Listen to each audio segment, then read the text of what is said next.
All right, Eggman, calm down. Welcome to the BWI Live Show. 2 minutes on the internet. I think we're all right. If you missed it yesterday, it was a little longer than 2 minutes. We talked about Jahmir Joseph committing to the program. Check out that stuff. We'll get into more of that in Fitz's recruiting update today, so you understand what some of the inside jokes are here in the chat. We got a lot of stuff to cover today, and we're going to get right into it. Gentlemen, this is Sean Fitz in the upper right-hand corner. Nate Bauer, he's featured down below as the solo shot on the second row of the show. Welcome, our experts on the Blue White Illustrated Live Show. I'm your host, Thomas Frank Carr. Nate Bauer, what are we talking about today at BlueWhiteIllustrated.com? We're arguing with everyone all the time. That's what we do. So if you're arguing, yeah, it's a day that ends in Y, apparently. That's right. If you're an can we sell it right from the top? If you're an argumentative person and want to argue with me, come to Blue White Illustrated, because I am living on the message board, just enjoying constructive. You're right. It's constructive. It's a good dialogue. Yeah.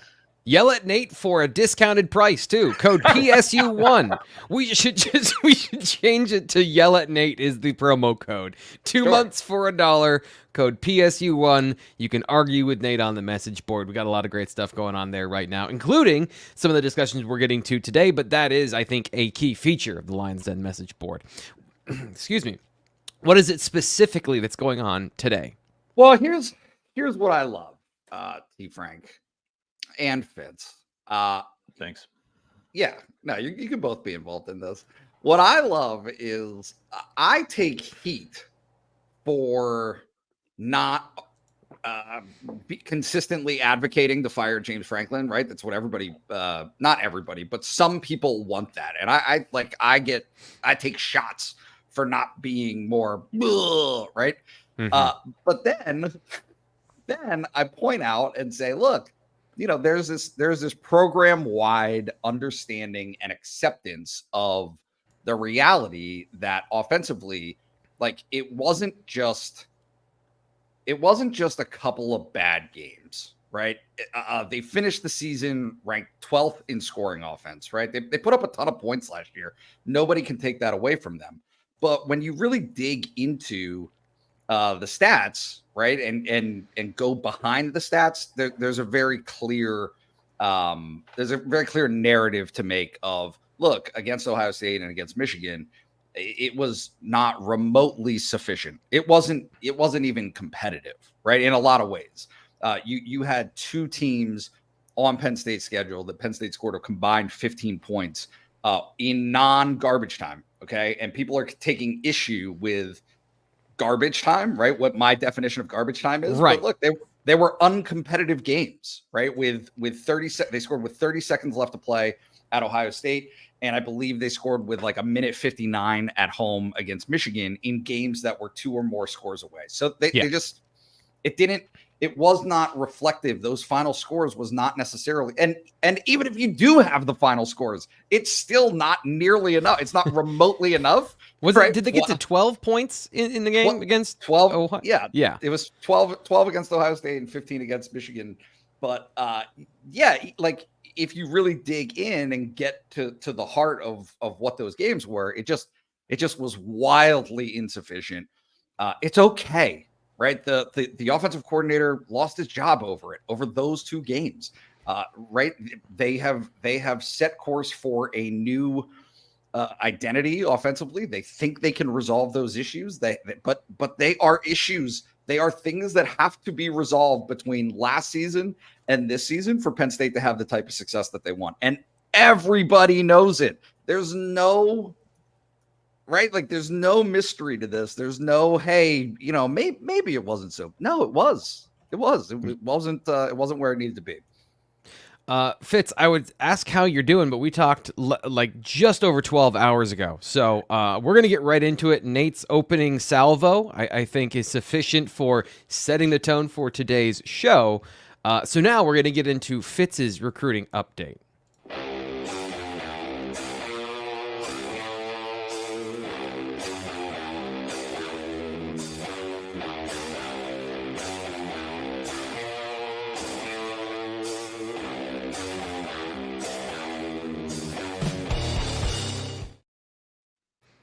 All right, Fitz, we have some good news that happened last night. We have some bad news that happened last night while we were waiting for the good news. And of course, we have reaction to official visitors that came to Penn State this past weekend. So, as always, this is your segment. Where would you like to start in our conversation about Penn State recruiting from the previous 4 or 5 days? First comment on the music reminds me of a late 90s tag team intro music. Not like top of the card, but I just love it. Love it. Thank you for that. Number one, Jahmir Joseph last night. James Franklin dropped that tweet at 5:55. We had to wait until about 8:30 for Joseph to admit or to commit publicly. It was not a back and forth situation. It was a wires crossed situation. Hayes Fawcett from On3 was the one that broke the news on social media. That was kind of he was setting it up to go at 6. Jahmir was at practice. There was this whole thing that it was not a big deal at all. Just, T. Frank and I had to have a 2-hour conversation as we waited to go live. But other than that, it was great.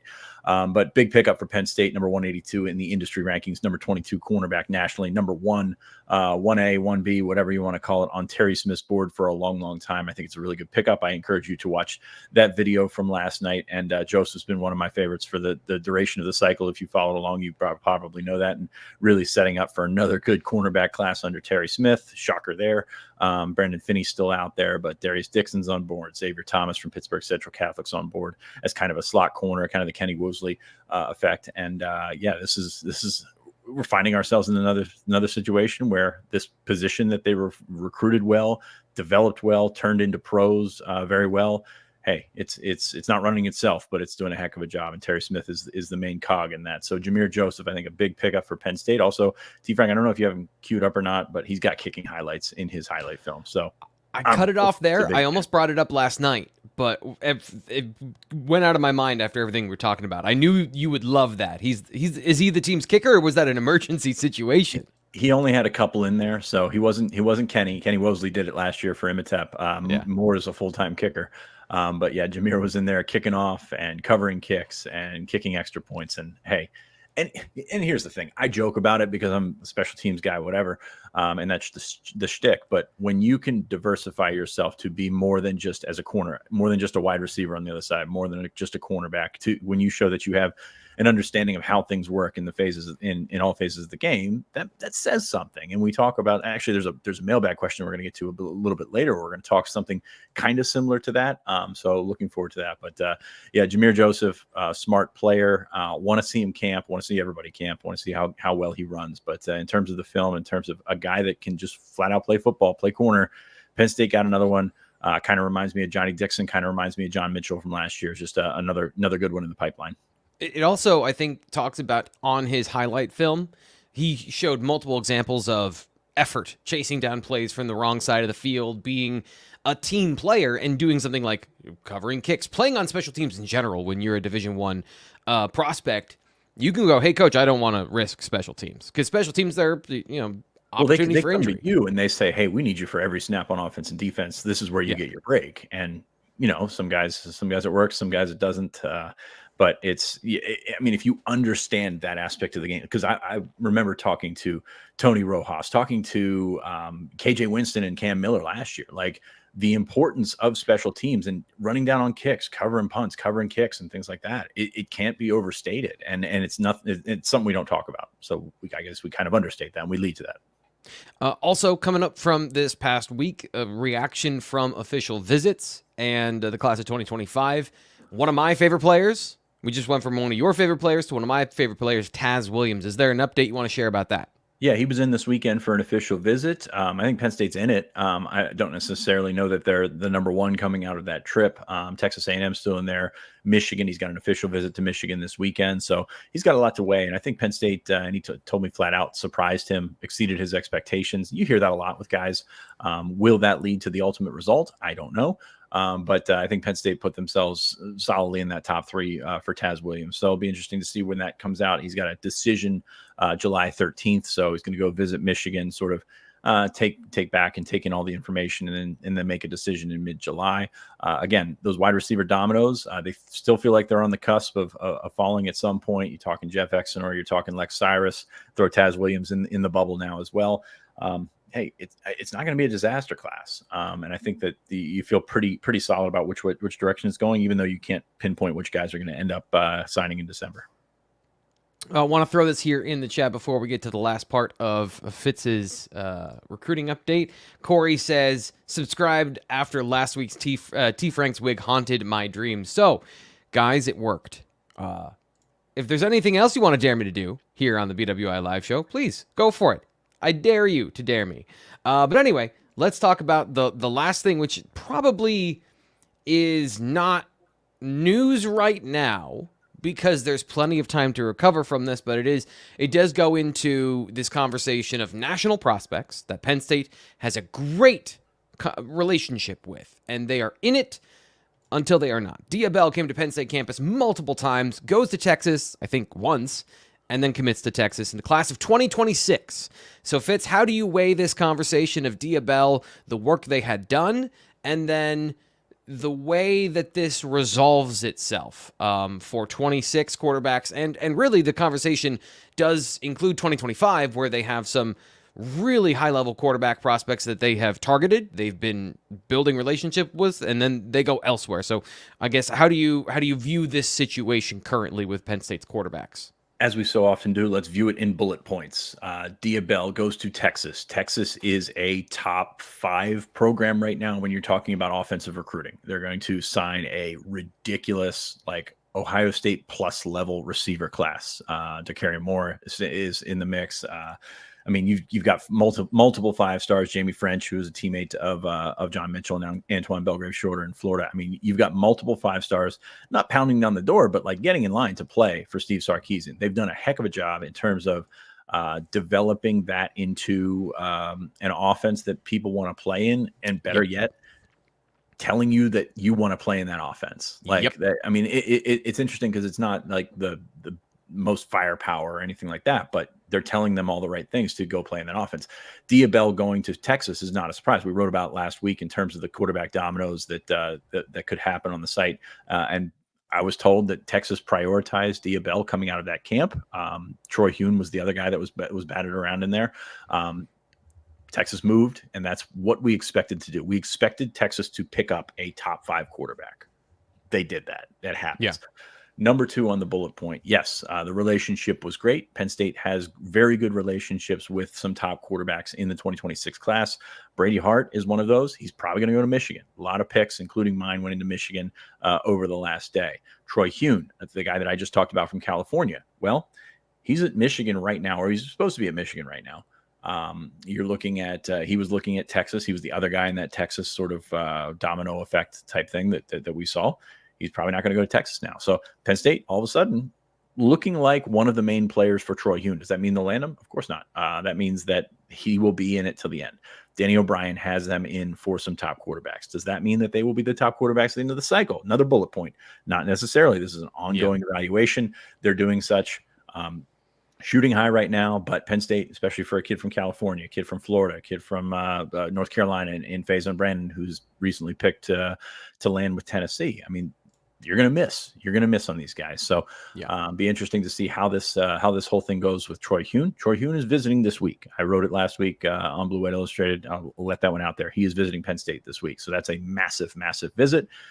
We're going to see what happens after that. So there's your bullet points on quarterback recruiting. It's always interesting. Penn State grabbed Drew Allar in the new year. They grabbed Ethan Grunkmeyer in the new year. This is always an evaluation position. They're going to continue to do that just because they miss on these guys in the front end. Doesn't mean that they won't end up with a good quarterback. I think they will in 2026. I don't think that Beckham Kritza is scaring away any 2026 guys, the 2025 commit.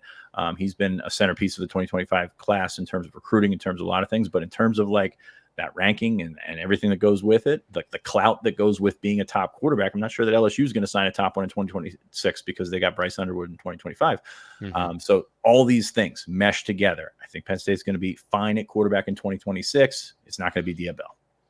It's an interesting situation where consistency, you mentioned Ethan Grunkmeyer, Drew Allar.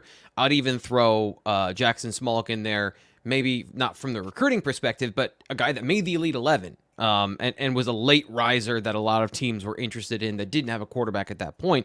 So what felt like a trend feels like it's tailing off a little bit, given that, you know, the Matt Zoller is part of the conversation. This Diabell part of the conversation hasn't gone their way recently. But I want to circle back just to one thing you said at the beginning about Texas and Diabell. I just think it's so interesting that Steve Sarkisian's offense, and I'm not necessarily an expert on it, but I know a little bit about it. This offense is built off the RPO, and it's built off of creating explosive plays for those receivers and for those quarterbacks. It doesn't necessarily translate to the NFL.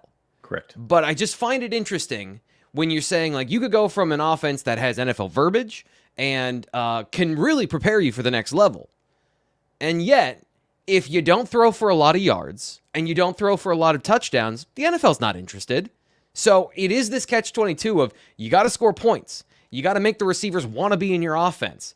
And you've got to make it fun for those players, but it doesn't necessarily mean like it's setting them up for success later. I would say the same thing at times about Lincoln Riley's offense and some of the things that happen there that don't always translate to the next level. Now, there's nuances in this. Of course, you have Caleb Williams. You can do more in the pro passing game or some of those progression-based or concept-based passing attacks when you have a guy that can do those things.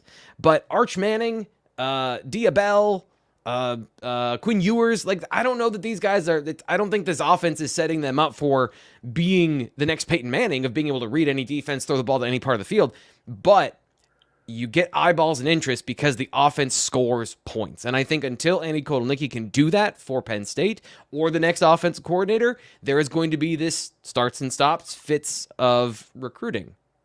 Didn't mean to do that, but that was a good wrap up. Anything last year from you, Mr. Sean Fitz, about recruiting that you want to get to? I just want to fire up Nate here. Penn State's finished 12th in the country in scoring offense last year. Texas finished 15th. So, Nate, any thoughts? I do have thoughts. Transition. I do have thoughts. Do you know how bad Penn State's schedule was last year? Because that to Strength me of schedule ranking, you saying? No, I'm just saying if you look at the depths of the worst teams that they faced last season, there was no middle, and this is a big part of the conversation. Also, that's happening is they're like, I think a big part of the paralysis that exists, the purgatory that exists for the Penn State fan base is based on the fact that the last 2 years, right? So we're working on 30 months now, right? Since January 2022 of having basically a 2-game schedule for Penn State. And like, I think because concurrent to that being the case, Auburn fell off, right? Like if you look at last year, Iowa, Maryland, and West Virginia were really the meat of the middle of the schedule.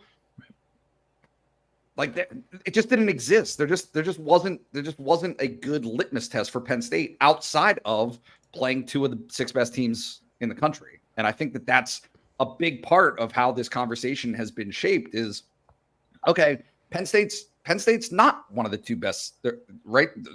Among the 2 of the 6 best teams in the country. That much was clear. But yeah. Where did they actually fall by the end of the season, right? Because I didn't feel like even Ole Miss was a good litmus test in the sense that Penn State lost all their players. Right? Half their defense was out of the game by halftime. Best of the good teams, worst of the great teams. That's where you're at. But I think that's even that's hard to argue to a certain extent. That's why I said it. Yeah. Let's hold on. Let me hit the graphics so that we can make this a nice clean video for later. The best of the rest, the worst of the first, whatever you just said, folded into that is 5-star quarterback Drew Allar, who had an okay first season as the starting quarterback. I thought more people had picked up on this story than had the chat is telling me to start the show. People are like, who's saying Drew Allar's the number 1 pick? Yesterday morning, Eric Galko, who's the executive director of the Shrine Bowl, put out a very long tweet with video evidence and with his thoughts on Drew Allar, saying that he is a guy he's watching as the number 1 overall pick in the 2025 NFL Draft and looking at Penn State as a college football playoff contender with Allar as its starting quarterback, with very positive, very glowing reviews of what Allar did last year and projecting growth this coming season. So I wrote about this yesterday, breaking down what he said and the nuance and context to that. So Nate, I'm just going to fire you back up because you're the one that brought this to my attention. What are your thoughts on this situation and why you think it's noteworthy? Can I break in here and tell you Sure. how excited Nate was to send that to you yesterday? Because he was going to write it. He's like, T. Frank would just go nuts on this, and you did. So I just wanted to pass that along. He was so excited to send that to you. Yeah, I was happy to pass that one along. I think to be fair to Eric, there were a lot of qualifying statements right through the text of what he wrote. First of all, it's a tweet. It's a tweet, right? So even under expanded characters, it still wasn't that much. I mean, we're talking like 250 words, basically. Yeah. But the premise, and correct me if this isn't fair, T. Frank, is that Allar demonstrated the foundation or the potential to do certain things. Whether he's done them or not consistently is absolutely open for debate. I don't think it's open for debate. Certain things he absolutely did not do consistently last year. There's no question he didn't do them consistently. Yes. And so, but it's the allure of, right? Yeah. And how much does that carry water and weight in the NFL when it comes to draft time? I don't think that anybody, even today, denies the appeal of Drew Allar, right? You get this vision of what he could be. The issue was he wasn't that last year, right? Like he just didn't. The high side never found its its reality. It never came to fruition. Whereas the low side, and I do think that this is a fair argument to make. The floor was set fairly high, right? Right. Low turnovers, a decent completion percentage, but he didn't hit the heights that you would anticipate, that you would expect, even against really bad team. I mean, was there a game last year where he just lit it up? Like absolutely went bonkers. Maryland. Yeah. Maryland. That's the Maryland thing. Right. And that was more Maryland and what they were deciding to do and allowing him to just read and throw as opposed to other teams. Well, it's highlights versus game tape, right? Yep. This is what we're thinking. Like his highs are quite high. But this is coming from a guy who is throwing up game footage. He's throwing up all 22. Going back to that conversation, Nate, about Ohio State and garbage time, one of the examples of Allar playing out of the structure is that touchdown with 20 seconds left or whatever, where what's the relevance of that in context to the situation? Yeah. I don't want to take anything away from Drew in the sense that I think this is the maturation year.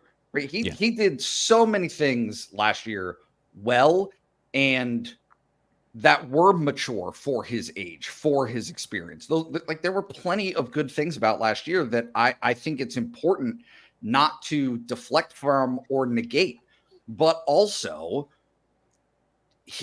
he's going to have to do considerably more eye-popping things than what happened last year. That's just the reality, is that there has to be a wow factor that very rarely showed itself last year. Last year, he was an awesome, and people hate this, but I actually don't think it's a bad descriptor. He was a great game manager. That was the role, that was the hat that he wore, and he wore it well.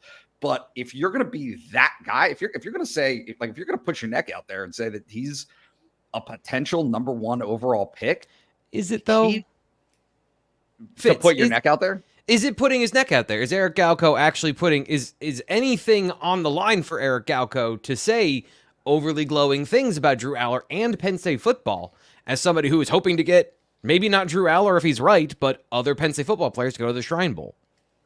I don't think it's that. I think it's, hey, I mean, this kid, like, he's a 5-star prospect for a reason. He's got a lot of the tools, a lot of, when you're creating a player, like that is a lot of things that you want in a quarterback. Did that all come up in year 1? No, but like you can see some certain things. I mean, I hated how right I was about the West Virginia game because he was flat out great. 21 and 29, 325, 3 touchdowns, and you can needle that. You can look at that film and needle that and say that, the numbers were a bit inflated, but like, that's what I said going into last year is like, I think he's going to light up West Virginia, and I don't think it's going to tell the whole story. Now, the regression certainly told a lot of the story as well in the next several games, and then you got in the big games and looked out of sorts as Sean Clifford did early in his career at Iowa. Like he looked like that against even Illinois some. I mean, you got Newton, you got Juice Newton breathing down your neck the whole game. That doesn't help. And then you get to Ohio State and you've got a more complete defense in your way, and you've got a veteran defensive coordinator that likes to make calls to confuse young quarterbacks. That's what he did. So that's kind of where I'm at on that. Is like, yes, you can see it. Like if this hits, I mean, Christian Hackenberg was a second round pick. We see the NFL froth over these things sometimes. Yep. And Drew is that type of guy. Drew is that type of good kid that you want representing your program. You want him representing your NFL franchise and things like that. Now, on the flip side, he's got to be a little bit more edgy. He's got to do some things that make him a little bit more, and I can't believe I'm saying this, more Sean Clifford. Yeah.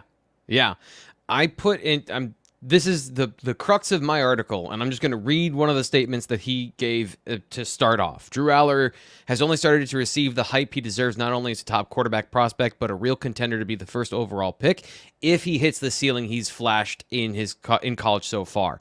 That if is doing a lot of work. And you're right, Nate. Nate and I had a conversation I right after this where I said that I could write 10,000 words. In fact, I had a hard time. Fitz, you said patting yourself on the back. I had a hard time not going through and being like, I told you so. I told you so. I told you so. All the things I've written and talked about for Drew Allar over the last 8 months. I was just stacking all these conversations. I'm trying not to be the hipster who was like, yeah, I knew about Drew Allar before everybody else, because ultimately, here's the problem. I see all the warts and all the flaws. I've watched all the film to understand the context to what he's saying. Ultimately, I agree with him. But the way he framed it is like, hey, if he does all these things, then he's the number 1 overall pick. And it's like, buddy, that if is so much. There are some really hard things he has to learn how to do that you guys have highlighted. The Sean Clifford part, the playing with more edge, all those things are understandable. Like, he can do those things. But also, those are hard lessons to learn, and then going through all the different situations where those apply, the context of the offense not being good, and also being designed to play to the defense. Nate, you talked about it. He was a game manager. That's not just by his decisions. Yep. That's also by the design of the offense, which James Franklin talked about in like the spring of last year, that this was the overarching plan to play to the defense last year. So, is that the plan this year? And how does that change, and how does Allar change within that context? And if you're Eric Galco, you can bet on that upside. You can bet on that potential. Tyler Warren, Nick Singleton. He mentioned Julian Fleming, which I think we've had context of that as well. It's just a very interesting situation because people on the message board thought I was being negative and about Drew Allar. And I'm like, I'm just pointing out all the ifs because there's a lot of ifs in that one if. There's a lot of context there in the margins. I think it's also important to acknowledge the ifs that have nothing to do with him, right? Because that's a huge part of this as well. People don't. I mean, we live in this weird space where, right? I gave Keandre a hard time, but I think his talents not being at Penn State this season are a massive issue for Penn State football. Like that is his off the field demeanor and all that kind of stuff. His role in the locker room. Sure, you can say addition by subtraction maybe in some contexts, but in terms of production when he wanted to and talent, it's a loss that Penn State I think is still working its way through. That's problematic for Penn State to have had the performance that they had at receiver last season and then keep all the same people minus the one that had the most receptions and expect a ton of different results. Obviously, Julian Fleming changes the conversation a little bit. Obviously, Trey Wallace being healthy changes the conversation. Omari Evans changes the conversation. There are caveats to that, but this remains like, it's not Andy Kotelnicki's thing to me that I thought was important was he was taking the fixation off of just the receivers, and he's right. It's not just the receivers. Even the receivers' performance last year wasn't just the receivers. Play calling came into it. Drew came into it. The running backs not having success with explosives when there were opportunities for the running backs to have success with explosive. All of those things played into that performance. But at the same time, this is all of those entities have to be better this year in those games against those opponents for Penn State's overall standing to change from what it currently is. And that's a heavy lift. This is a huge offseason for that to take strides. Fitz, last question here before we move on to continuing this conversation, but within a different frame of reference, is Andy Kotelnicki is great at taking the recipe ingredients he has and creating an offense. But some ingredients are more valuable than others. So does Penn State have enough of those valuable items on offense, explosive wide receivers, to craft an offense that is actually functional and dangerous to those teams that they need to beat in order to get to a position where Drew Allar can be in the conversation for the number 1 overall pick? Now, I didn't go back and watch the 2013 Stag Bowl, but I think there are elements of what he's done in the past that make you confident. And really, again, this is the time that you hope. This is what you're hoping to see. It's what I'm hoping to see because I want an entertaining brand of football. Yes, and I think it starts with the running backs. And I know Nate touched on this a little bit. It's going to start with the run game to set him up for success. Last year, in year 1, should theoretically be the time that everybody else carries while he comes along. There were times when that water was not carried, and that looked bad for everyone, especially the guy that touches the ball on every play. Like that's a criticism of Drew, but also a criticism of the whole sum of the parts. Like that everything was not good. On top of that, Nate mentioned the explosive plays in the running game, but really all over the offense. Theo Johnson was not the explosive player that we thought he could be. The directive to get Theo Johnson the ball was not what we thought it could be. Like there's so many things that you look back on last year, and I know that James and the other coaches are going to say, in the last two games they were more explosive and everything like that. But there was just a bunch of different elements here. Ole Miss, Penn State running it down their throat, like doing a great job in the early stages of the Cotton Bowl, which is kind of a cloud to everybody right now, but doing a great job of running the football. Boom. They got away from it, like Mike Yursich undoubtedly would have gotten away from it. Tried to put the ball in the quarterback's hands, got away from him. I get it. Defense, whatever. It's all there's all those elements that you got to add up to. But what I'm telling you is, like, Andy has this reputation where he needs to make more out of less. Well, I don't know what he can do with the offensive line. And I think they're going to be okay, but I don't think that they're going to be as advantageous as they were last year. I know everybody looks at the offensive line, says the offensive line sucks every year because we don't know what we're looking at. Right. You get rid of 2 tackles that played a lot of football. You get rid of a center that has played a lot of football, played center and guard. Like, those elements are going to mean something. And it's going to, when you're tested right off the bat, like they will be at West Virginia to start the season, that stuff's going to matter. So it's my roundabout way of saying, yes, Drew needs to be better, but it's not all on Drew. And Drew needs to take that step and sort of make it about himself. I don't know how you do that with those receivers. I don't know how you do that with this whole offense because we haven't seen it in person yet. Yeah. And that's always the mystery when you are replacing an offensive coordinator, and it's James Franklin called it similar, but it in many ways is very different to what they were doing last year, which is a great segue into our conversation about Lift for Life. There was a fancy graphic that I made. Somehow it didn't get into the show today, but Lift for Life, a great opportunity to talk to everybody at this point, with Penn State's Summer Media Day being part of Lift for Life last Thursday. We haven't been on air to talk about it since then. So we're going to go around and discuss our conversations and what we observed at Lift for Life. I want to start with James Franklin, as always, one of the most important and interesting people talking whenever Penn State opens up its doors. Nate, come back to you, the James Franklin whisperer. What stood out to you about his comments from last Thursday? Well, this segues into the mailbag, so I don't want to give too much away, but Greg asked about captains, and he said they don't have any yet. And, is that like, is that something that's a vast departure from anything that's happened before? No, this is right. The way that Franklin explained it, he said that in the past, they have held a spring, right? Like a spring-ish, because I believe last year, maybe the past 2 seasons, they named 3 captains during the blue-white game or around the blue-white game. Yeah. And they didn't do that this year. And he said that they took a vote a couple of weeks ago, an internal vote. That's how they do it with players. And that if there were resounding picks that get 85% of the vote, right? Whatever that number is internally, they would have named them. They would have named that first set by now. But they didn't, right? They didn't, the vote was not clear. And so it opens the door for this conversation that I hope we'll have in a little bit here about what this opportunity for presenting strong leadership means within the program over the next 6 weeks. 6 weeks, and it's huge.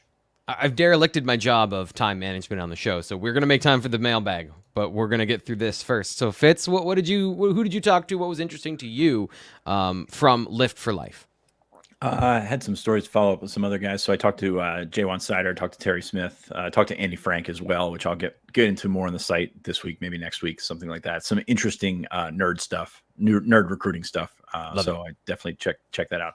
J1 Sider. Okay, I went in asking him about Corey Smith, how he's doing. Corey's still spinning. That's not a surprise. Everybody spins when they get here. Very talented physical player. And then we started talking about his role as a receiver, which, of course, if you can believe it, morphed into talking about Quentin Martin as a potential receiver. Let me grab the quote here real quick from J1.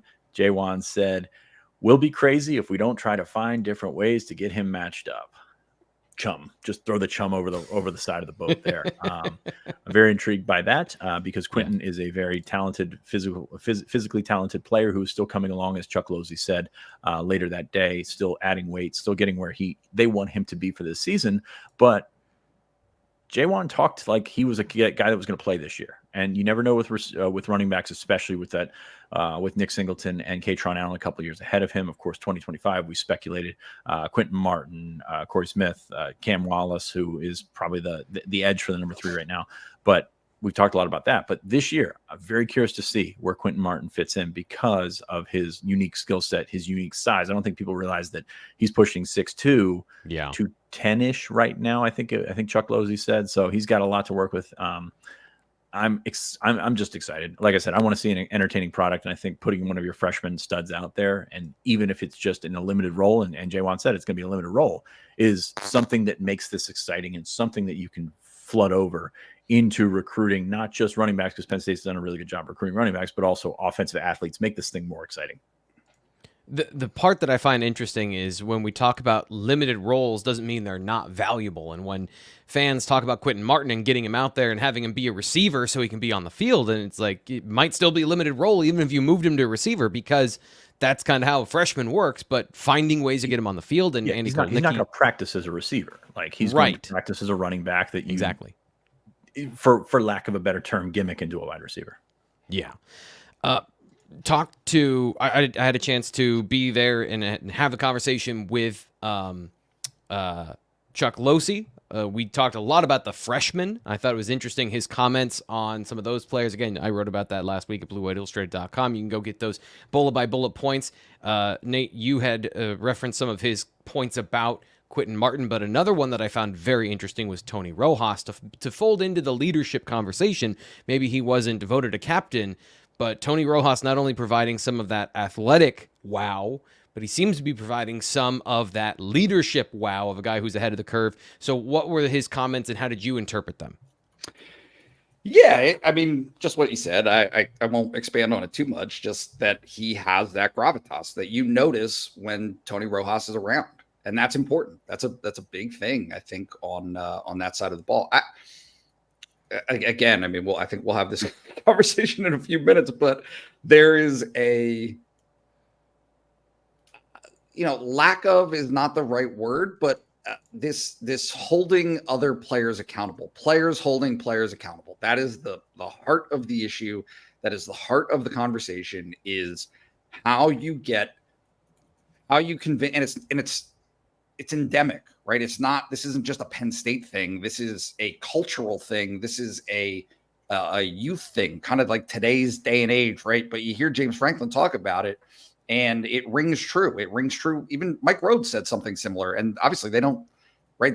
It's not like they planned a messaging barrage, right? But how do you get today's young people to hold each other accountable to a certain standard? That's what you need in leadership. And you might not get, you would like to have it out of your older players, your more experienced players, the guys that are getting all the reps. You would love to have that. That's the ideal. But at this point, because it's so hard to get out of these guys, you're going to take it anywhere you can get it. And if that's from Cooper Cousins, if that's from Tony Rojas, you're going to take it. You're going to take it and you're going to run with it. And it seems to me that that's a little bit of what Chuck Losey was saying the other day. Let's get into this conversation a little deeper in the BWI mailbag.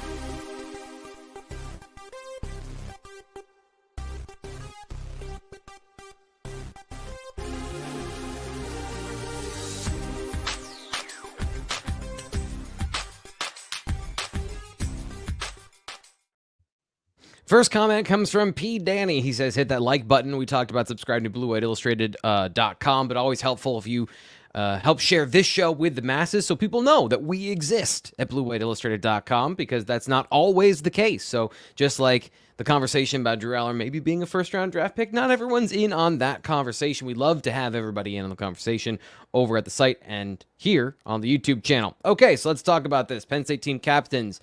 HOH MADW 1978 asks, should we be concerned that captains have not been chosen for the upcoming season? Normally, captains have been chosen at this point in the season, or at least some of them have. So, Fitz, I'll come to you first so that Nate can go off here second. Should Penn State fans be concerned? I think so. I mean, I think this is a situation, and I think the problem here and how James framed it was they took a vote. The vote was not what they were hoped in terms of guys getting overwhelming numbers of votes. Now, I think they did have a couple guys that were pretty obvious. I think Kobe King's going to be one. I think Jalen Reed's going to be. But again, we talk all this stuff on the defensive side of the ball, and it's like we're not worried about that end, and we got to figure out what's going to come for Penn State on offense here. You want your quarterback to be a captain. I mean, we're not going to sugarcoat that. Is that a situation where he didn't get the votes that they hoped he didn't get? That to me raises some sort of flag, red flag, yellow flag. I'm not sure what kind of flag it's going to be. Not a checkered flag, but yeah, pirate flag. Sure, whatever. I think it's going to be a situation where we see this balance. I mean, we talk about Nick Dawkins, we talk about Julian Fleming, we talk about all these potential leaders, but like nobody really jumps on the offensive side of the ball like they do on the defensive side of the ball. Devon Ellis you can throw in there on the defensive side of the ball as well. I mean, they've got some veterans that can lead on that side. The problem is, like last year, and I've said it before, your captain, your most vocal captain was a tight end. And we just had this discussion in the chat. Penn State's tight end room is awesome. They've done a great job developing. There are guys that we have this conversation about the Ohio State wide receiver cast-offs, or it might still be pretty decent.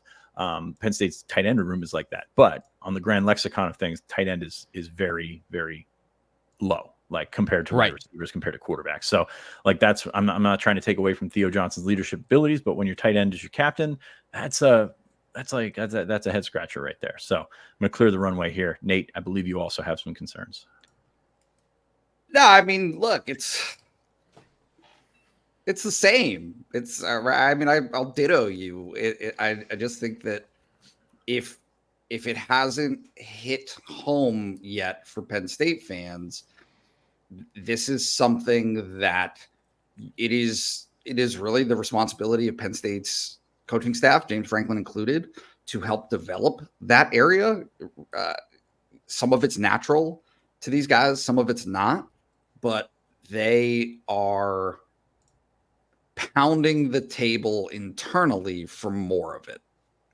They need more. And I think that you got that vibe in the receivers room last year. I think that was part of it, right? If you're being realistic about how that all played out, when the top guy was who he was and represented himself the way that he did, which at times was lacking, to be diplomatic.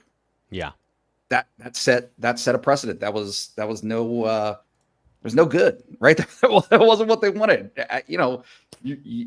Yes, you want to take some of that responsibility off Drew Allar's plate, but now it's desperate. Like they need it. They need Drew Allar to be that guy, to command that respect, to set that tone. He puts in all the work. Like that can never be taken away from him. But he's just, it's kind of funny when Franklin talked about this. I had an interview with Franklin a couple of weeks ago, and I asked, is Drew who you need him to be at this point in his career? And that's a broad question. And I meant it to be broad because, yes, it means on the field and who he plays as, but also who they need out of that position to be that type of personality. And I mean, maybe this is me reading too far into it, but Franklin, yeah, right. Franklin was like, he's just such a good kid. Right? Like he's just a naturally good kid. He's a nice kid. Yeah. And like, that's a great thing. There's no issue with him being a nice kid, but also sometimes in a team dynamic where you have 125 dudes, right? You have all kinds of different personalities and leading each other and not leading each other, or ignoring each other, or spatting with each other. Sometimes you got to be a jerk. Sometimes you gotta or just demonstrative, like maybe not even a jerk, just this is gonna sound stupid, be a leader, be the person who sets the tone of we're not doing X. That's not gonna fly. I'm the team leader, so knock it off. And being okay with not being liked. Yep. Being okay with that. That's hard to do. Like if the alarm bells aren't sounding for anybody listening to this, I have no experience with any of this. Right? I've never led a team. I'm not a team guy. I like to play golf and tennis. I don't like other people. But from what I've gathered, these are some of the ingredients that are necessary to hold that type of position. And it's, this is a program that has gone through a lapse in certain respects of that era that they had with Sean Clifford, right? And John Sutherland, PJ Trace McSorley before Trace McSorley, Clifford. yeah, right? There were guys who held that down and who were that type of person that Penn State now needs. They need that this offseason. It is incumbent on the program and the players within it to develop that type of atmosphere.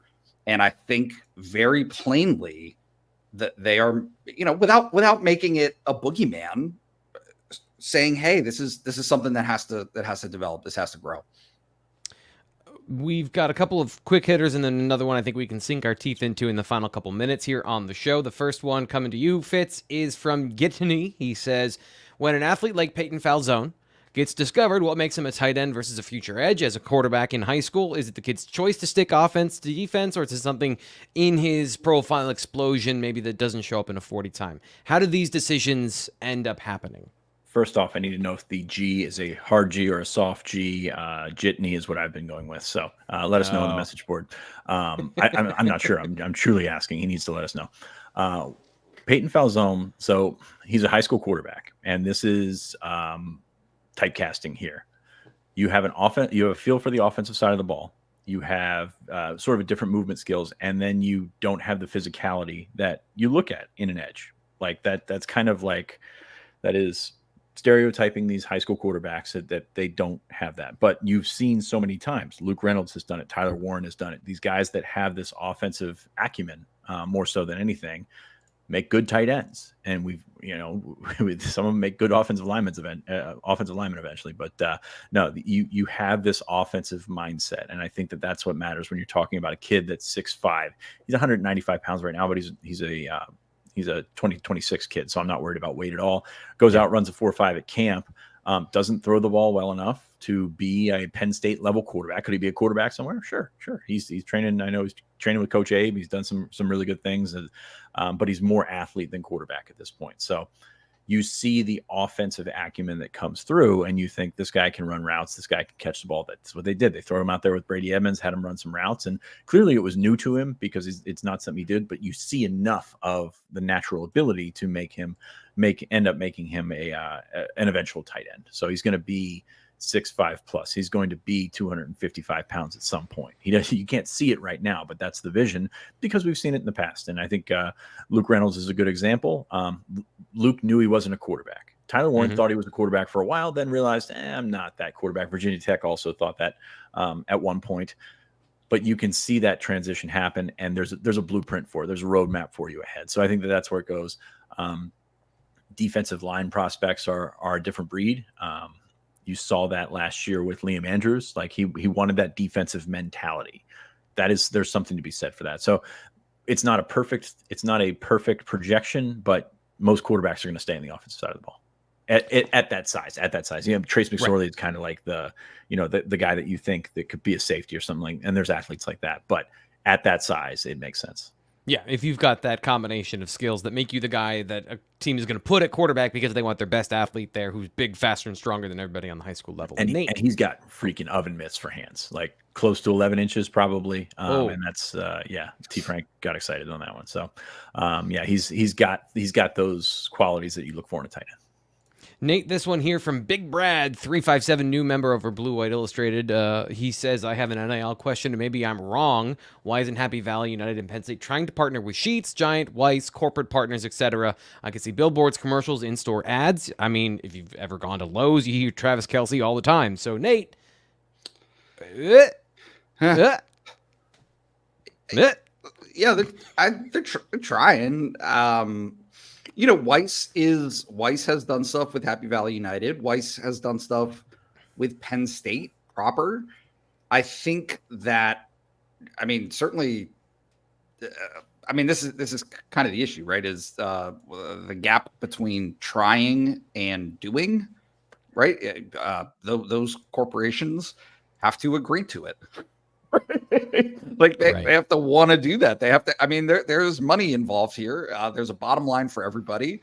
It is not